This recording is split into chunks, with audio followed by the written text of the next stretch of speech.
Hey everybody, I hope you are doing well. So week 5. So this week we're going to start on a completely new lens, that being sociological literary criticism. And before we get into that, I want to ask a really important question, and that is, did the 1-800 Cars for Kids band actually break up? Because I haven't seen them in a long time.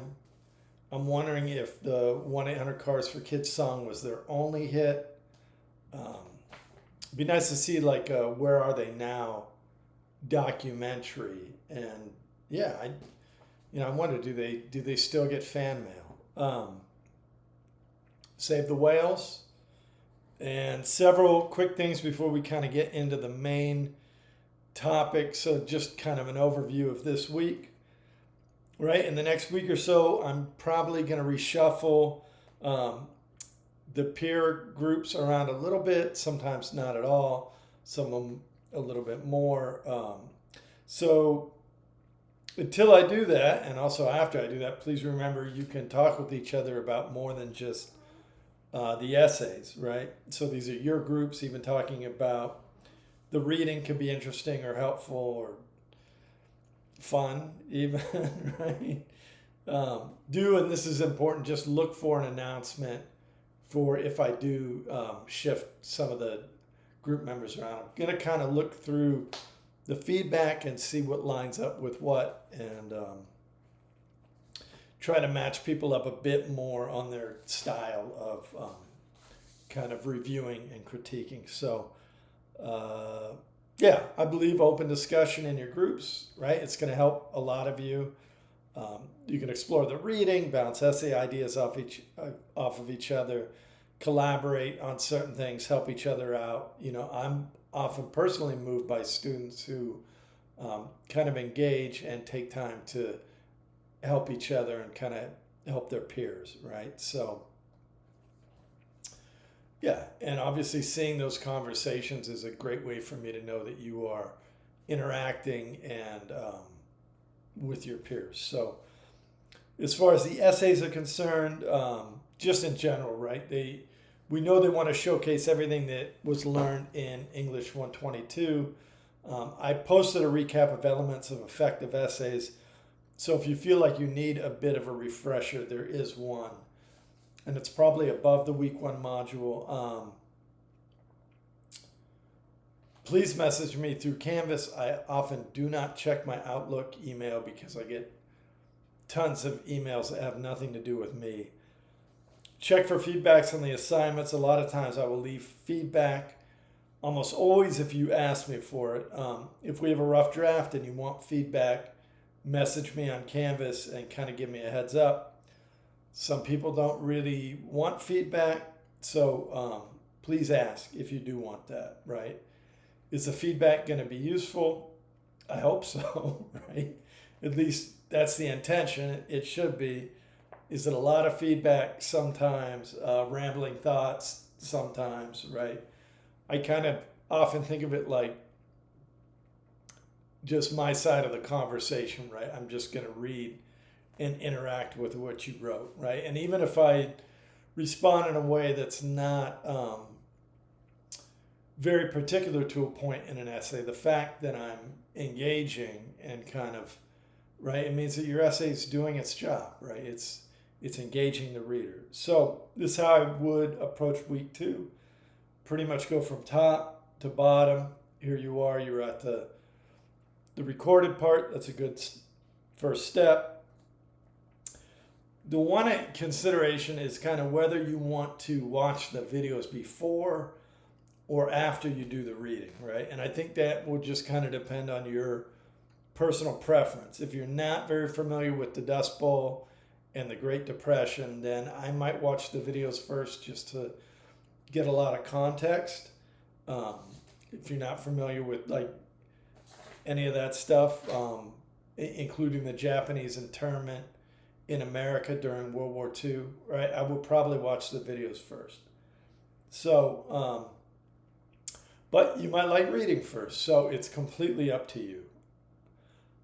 The Dorothea Lange photos, right? I think it's like a 3-minute video towards the end. That really will give you a visual of certain aspects of the Dust Bowl and the Great Depression and kind of help with that. So, yeah, often understanding things that happened 80 or 90 years ago, it's not that easy. So the videos really should help give you a lot of context.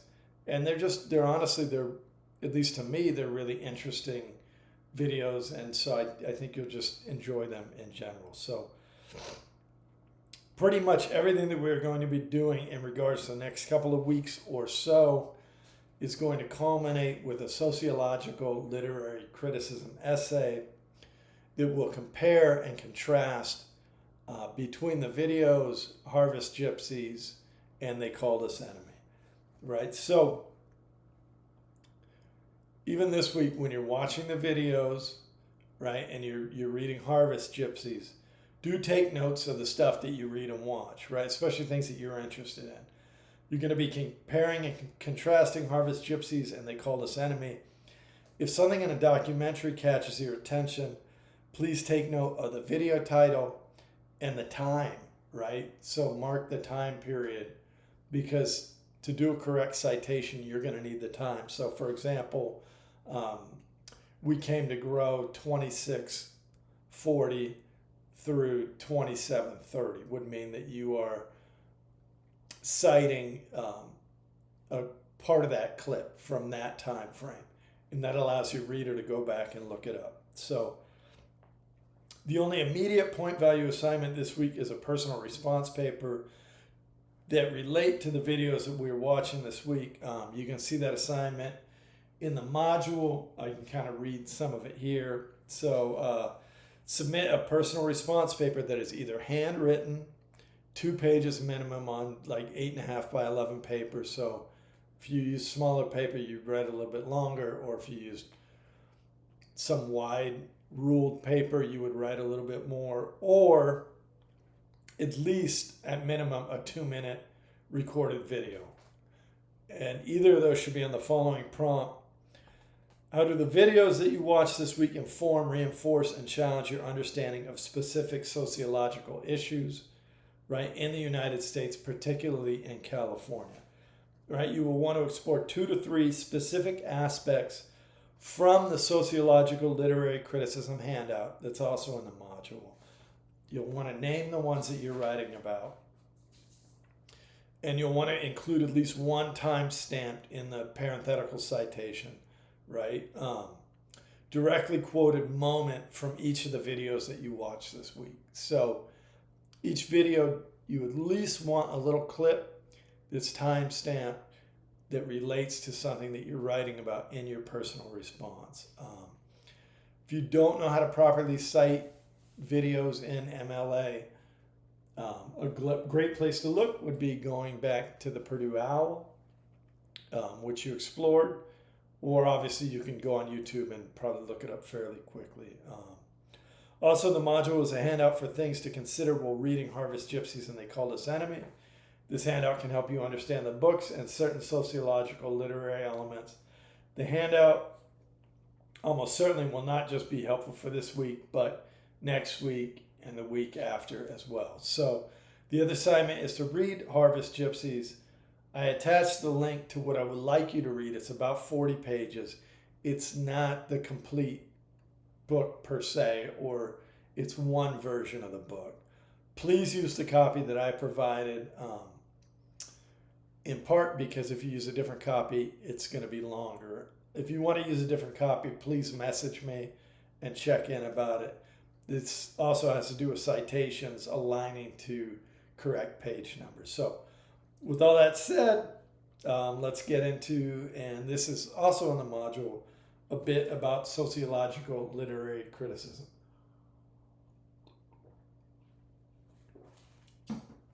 So in the module, there's a handout, Understanding Sociology and Sociological Literary Criticism, Introduction to Sociology.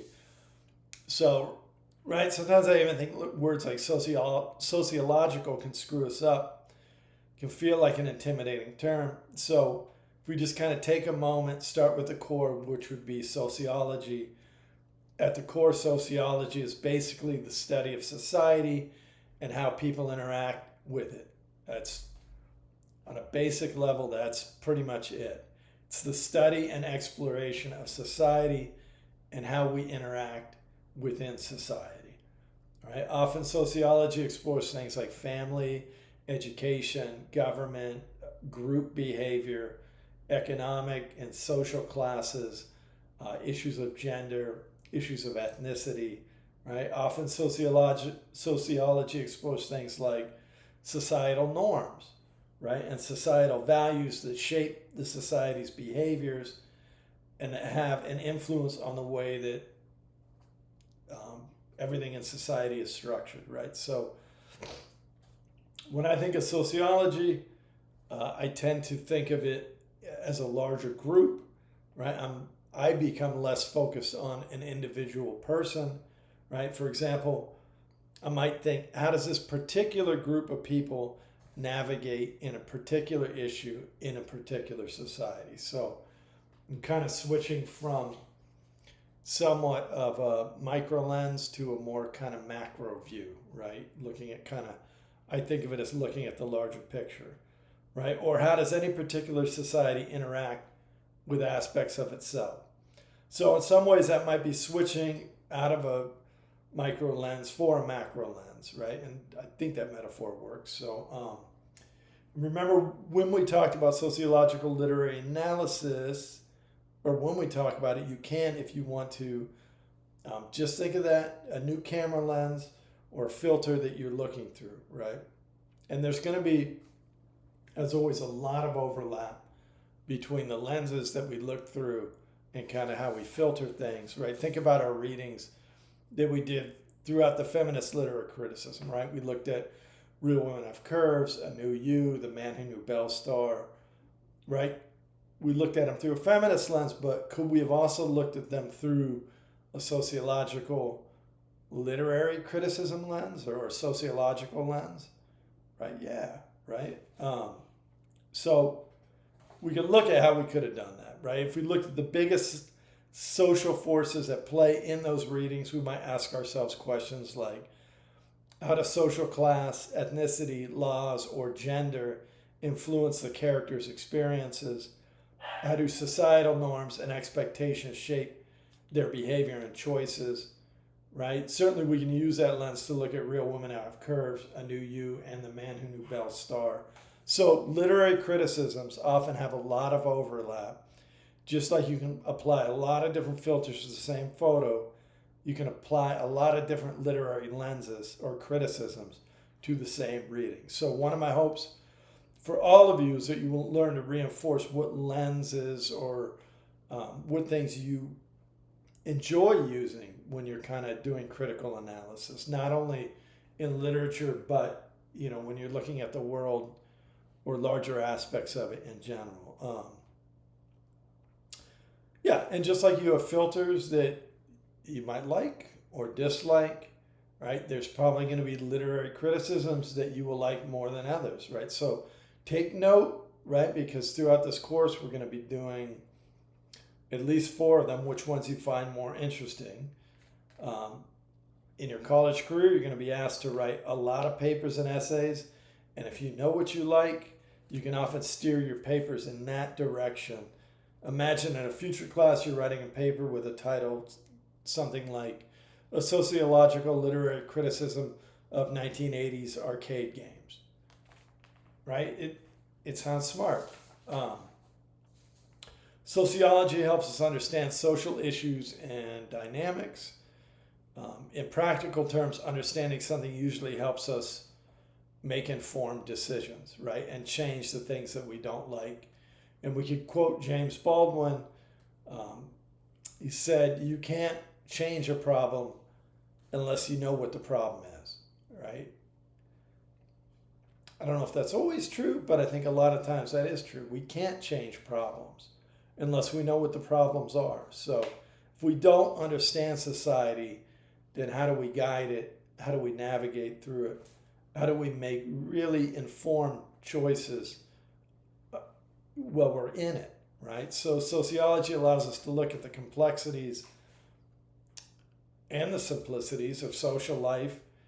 It helps us figure out what assumptions we want to challenge and explore, how individual choices are influenced by social structures, right? Provides perspectives that help us comprehend society. Right? We can use it for things like promoting social justice and contribute to just allowing us to make it more informed decision making, right? And really understanding sociology is one way that we can kind of key in on how we want to create social change, right? So, by the way, if we were in a classroom together, I would be asking these questions and you would be coming up with the same answers that I'm kind of spewing out.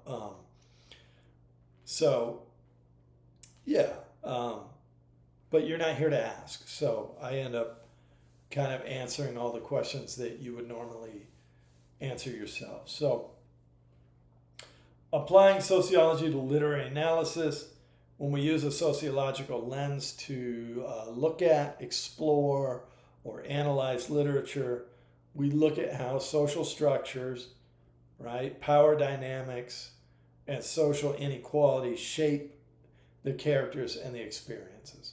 Right? So that's a big part of it. It's not all of it, but it's some. But there's more to sociological critical analysis than just examining these elements.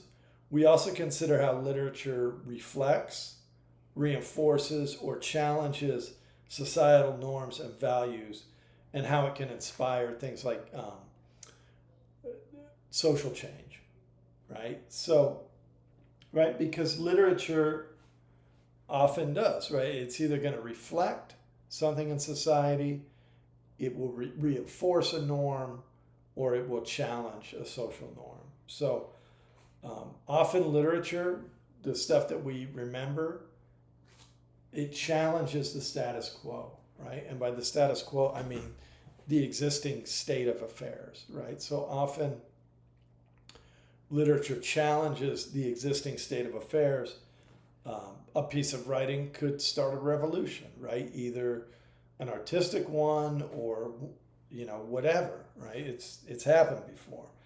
And pieces of literature can also reinforce the society status quo, right? So even in really unhealthy ways, if we think about those articles on Darwin, right? And the damage that Darwin's writing did to reinforce kind of these fake bullshit notions of racism and sexism, right? So sometimes, a lot of times, literature can have a negative effect and not only and really reinforce pre-existing notions that are not healthy. So when we are critically thinking, we don't want to just see writing, even literature, as infallible, right? Literature is not perfect. Just like when you're watching certain cable news programs, if you're critically thinking, you are probably not believing everything you hear, even though it has kind of this artificial artifice of being objective, right? So a lot of time critical thinking involves a bit or a lot of skepticism. I want all of you to have, and to quote Hemingway, a built-in shock-proof bullshit detector, right? I think that's it. A built-in shock-proof bullshit detector, right? We want to have bullshit detectors. We want to be able to critically think and go like, no, that's not right, right? And while I use mine for the outside world, its main job is to protect me from my own bullshit, right? To critically think. I also ask myself to be even skeptical of myself at times, right? And if I'm never skeptical of myself, then how would I ever know to challenge some of my own thoughts or even kind of biases or beliefs, right? So,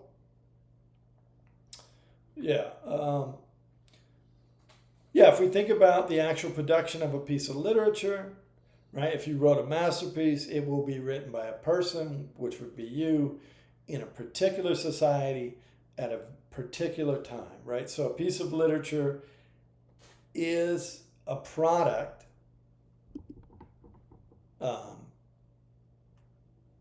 It's weird, my camera went out. Is a product of its place and time. And by that, we can often gain historical insights, and understanding history often helps us understand the present, right? And understanding the history helps us understand the society in which the piece was written. So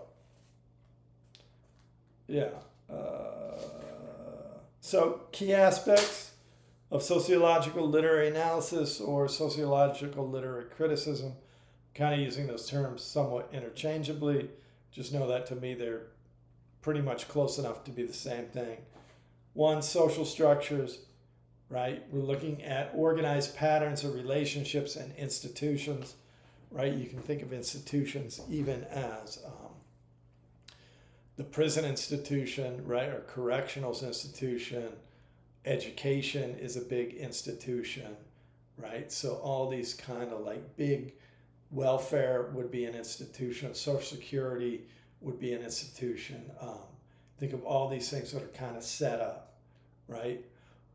Relationships and institutions that together form the basis of society often include some balance between freedom and or institutional protection, right? In literature, we examine how these structures influence characters' lives and opportunities, right? For example, a story might show how a character's social class limits their access to education and job opportunities, right? So that could be considered a sociological issue, right? I went to community college. You're at community colleges.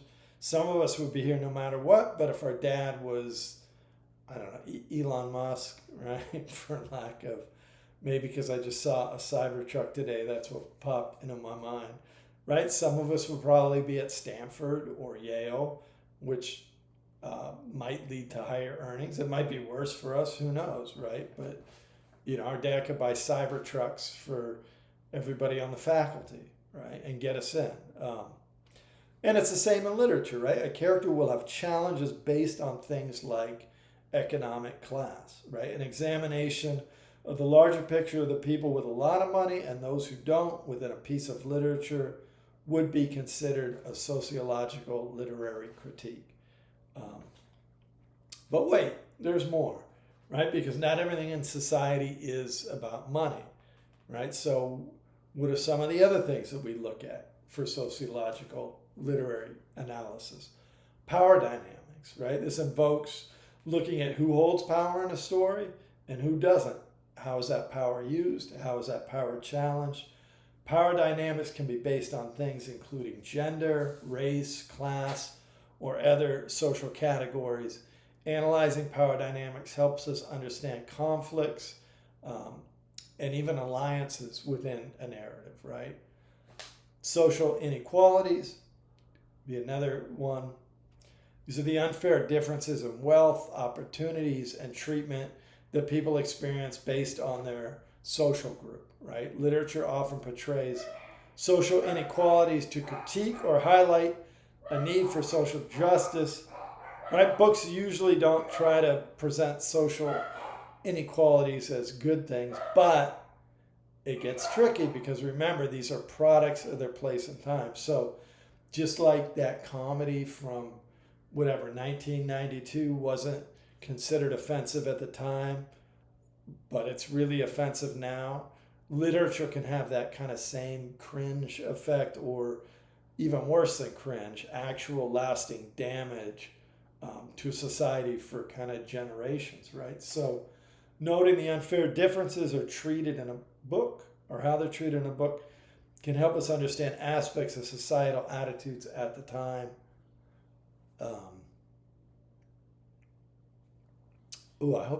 I think this is recording sound. It says my volume's off, but I don't know is that the case? I'm going to read through it anyways and just hope that it's not off. Cultural norms and values, right? These are the shared beliefs and behaviors that are considered acceptable in a society. And we know those things change by examining these norms and values in literature. We see how they shape characters' actions and the story's elements.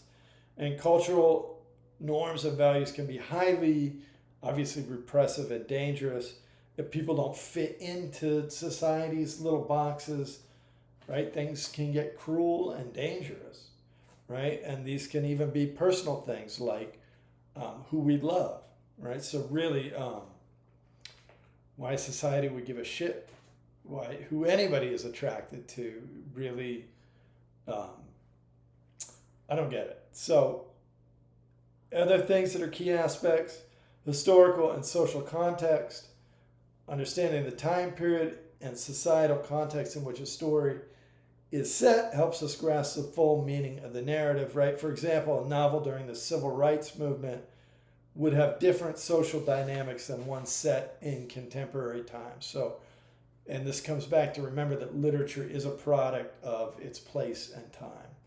So, and then ideology.